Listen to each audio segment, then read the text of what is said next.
शारदां देवीं रामकृष्णं जगद्गुरुं पादपद्मे तयो श्रुत्वा প্রণমামি মুহুর্মুহ। নমস্কার। আমাদের সমবেত সংক্ষিপ্ত অনুধ্যানে আমরা মাতৃ অনুধ্যান করছি। বিষয় যুগ ধর্ম পাত্রী মা শারদা।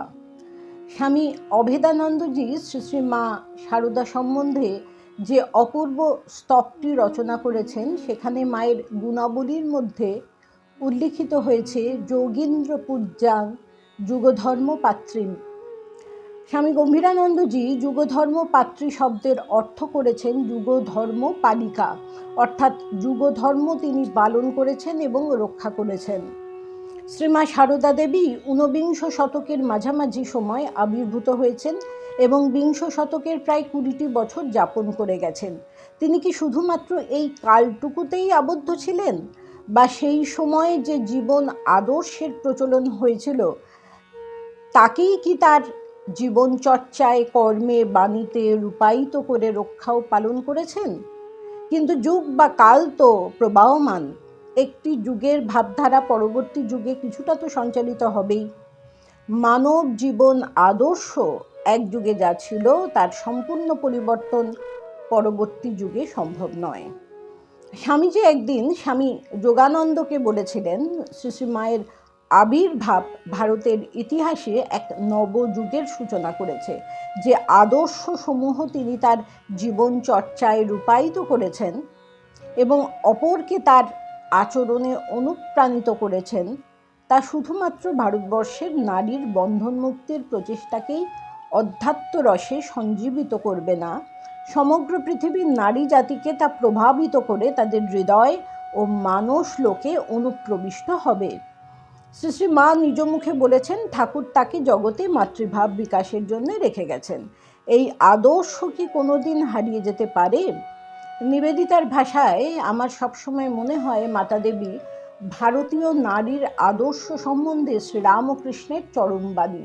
কিন্তু তিনি কি প্রাচীন আদর্শের শেষ প্রতিনিধি অথবা নতুন আদর্শের অগ্রদূত?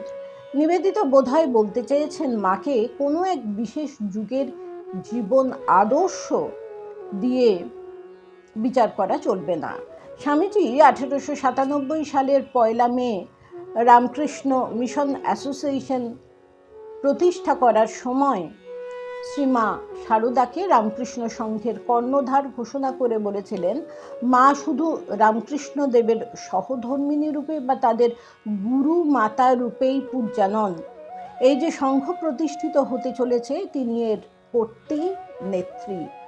একটি সংঘ যা সম্পূর্ণ সন্ন্যাসীদের দ্বারা সৃষ্ট এবং তাদের নিয়েই গঠিত, সেটা পরিচালনা করবেন, তার সর্বময় কর্তৃত্ব করবেন এক নারী, যিনি আক্ষরিক অর্থে লৌকিক বা প্রথাগত শিক্ষাবিহীন অন্তঃপুরচারিণী, গৃহধর্মেই লিপ্ত সন্ন্যাসিনী নন। অপরপক্ষে স্বামী বিবেকানন্দ বহুমাত্রিক ব্যক্তিত্ব, অসাধারণ বুদ্ধি, মেধার অধিকারী।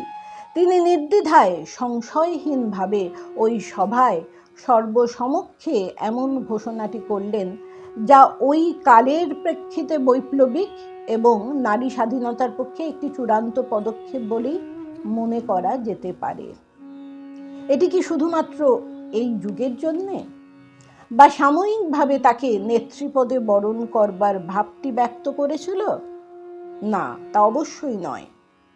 যতদিন এই মহান সংঘটি থাকবে, ততদিনই শ্রী শ্রী মায়ের জীবন আদর্শ, যেটি ছিল শ্রীরামকৃষ্ণদেবের উদার ধর্মীয় ভাবধারা ও সর্বযুগের সর্বোচ্চ নারী মহিমার অপূর্ব সমন্বয়, যা তত্ত্ব ও প্রয়োগ উভয় ক্ষেত্রেই সমানভাবে উজ্জ্বল, তা স্থির আলোকবর্তিকার মতো একে পথ দেখাবে, এর ধ্রুব মন্দির রূপে প্রতিষ্ঠিত থাকবে।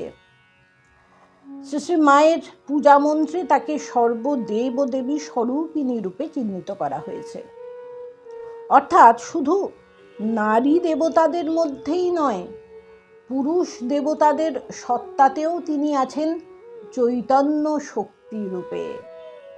মা আছেন সর্বত্র চৈতন্য শক্তি রূপে। তাই শ্রী শ্রী চণ্ডীতে একেই বলা হয়েছে সর্বভূতেষু শক্তি রূপেণ সংস্থিতা। আমরা আবার এর পরবর্তী পর্বে আলোচনা করব। নমস্কার।